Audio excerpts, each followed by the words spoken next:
ಬೇಡ.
आबाद पार्लिमानी हलक़े में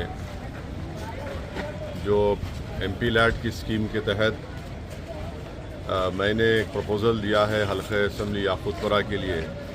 शुरुआती तौर पर 45 लाख की लागत से एक 3-in-1 sewerage line drainage line की सफाई के लिए एक मशीन लिया हूँ मैं, और इंशाअल्लाह ताला ये मशीन आ गई है, जिसमें जेटिंग, ग्रैबिंग विथ हुपर और पावर रोडिंग मशीन है। इससे सबसे बड़ी बात यह है कि इसमें मैन्युअली स्कैवेंजिंग करने की ज़रूरत नहीं है, और यही मशीन में आप देख रहे हैं, ये जो आपको दिख रहा है छोटे छोटे हमारे पास ड्रेनेज लाइन है, उसी में खुद ये जाकर मट्टी गंदगी निकाल कर साफ़ करके अक्सर हम देखते हैं कि रोड पे डाल देते हैं उसको। फिर बहुत सी मरतबा ये शिकायत आवाम को रहती है, जो इसमें सच्चाई भी है, कि वो मट्टी को उठाते नहीं। तो इस मशीन से ये छोटी गलियों में चली जाएगी ये गाड़ी, और सीवरेज लाइन की सफाई भी होगी, और उसको उठाकर इसमें डाल दिया जाएगा उस मट्टी को। और आप देखेंगे कि यहाँ पर एक छोटा ये ग्रैबिंग है, रोडिंग जो मशीन निकाल कर इससे भी सफाई हो सकती, जिसको ऊपर एंड पावर रोडिंग मशीन बोल सकते हैं। ये 45 लाख की लागत से MP फंड में मैं दिया हूँ। अब ये एक आइंदा 30 दिन के अंदर नई मशीन आएगी, मगर मैं शुक्रगुजार हूँ वाटर वर्क्स का कि उन्होंने ये मुझसे वादा किया है कि इस मशीन को इस्तेमाल करेंगे, और इंशाअल्लाह ताला हैदराबाद की आवाम की दुआ रही, अल्लाह का फजल व करम रहा, कामयाबी मंजिल को मिलेगी। तो मेरी कोशिश ये होगी कि हैदराबाद पार्लिमानी हलक़े के जो 6 असम्बली हलक़े जात है, वहाँ पर भी इस तरह की एक मशीन को हम ऑर्डर देकर, क्योंकि छोटी गाड़ी है और गली कूचों में पहुँच सकती है। और दूसरा एक अहम काम रहता है करने के लिए, वो है कि हमारे जो ट्रंक मेन है, जो जिस सीवरेज लाइन जाकर जो ट्रंक मेन मिलती है, वो कई बरसों से सफाई नहीं हुई, तो उस मशीन को क्या नाम है, रिसाइकलिंग मशीन है, जो 5.5-6 करोड़ की लागत की है।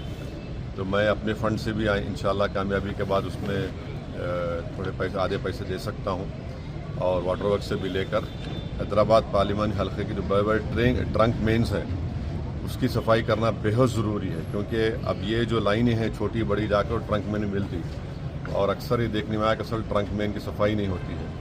तो इंशाअल्लाह ताला उसका भी हम काम मुस्तक़बिल में करेंगे। मैं ये हैदराबाद के पार्लिमानी हलक़े और बिलखुसूस हलक़े असम्बली याक़ूतपुरा की आवाम ये बताना चाह रहा हूँ कि इस तरह की एक छोटी मशीन MP फंड में मैं लिया हूँ। और आप जानते हैं कि हलक़े असम्बली कारवान में 2 करोड़ 90 लाख की लागत से पूरे असम्बली हलक़े कारवान में और नामपल्ली के थोड़े से हिस्से में, गोशा में थोड़े हिस्से में नई सीवरेज लाइन डाली जा रही है। तो रोड खुदाई हो रही है, रोड नहीं पड़ने की तकलीफ भी हो रही है। तो मैं आपसे माजरत चाहता हूँ, मगर आपसे अपील कर रहा हूँ कि हलक़े असम्बली कारवान में और जहाँ कहीं भी सीवरेज लाइन का काम हो रहा है, जैसा कि हलक़े असम्बली याक़ूतपुरा में मैंने MP फंड से अपने 4 करोड़ के सीवरेज लाइन के काम किए, उसका इफ्तिताह भी हुआ, और अल्हम्दुलिल्लाह बहुत से काम तकमील को ही पहुँचे। تو انشاءاللہ تعالی وہ کام مکمل ہونے کے بعد بھی روڈ کا کام ہوگا. تو یہ اس بات کی آپ کو اطلاع دے رہا ہوں. آپ کے تعاون، آپ کی دعاؤں کی ضرورت ہے، اور حیدرآباد پارلیمانی حلقے میں ہم کو اپنے اتحاد کو مضبوط رکھنا ہے، اپنے اتحاد اور اپنی برتری کو برقرار رکھنا ہے. فسطائی طاقتوں کو، فرقہ پرست طاقتوں کو آپ اور ہم نے مل کر ان کو شکست دی ہے، اور ان تمام آستین کے سانپوں کو بھی ہم کو دور رکھنا ہے. تو میرے آپ تمام سے یہ بتانا تھا کہ یہ کام چل رہا ہے، اور انشاءاللہ تعالی مستقبل میں اور ترقیاتی کام انجام دی جائیں گے.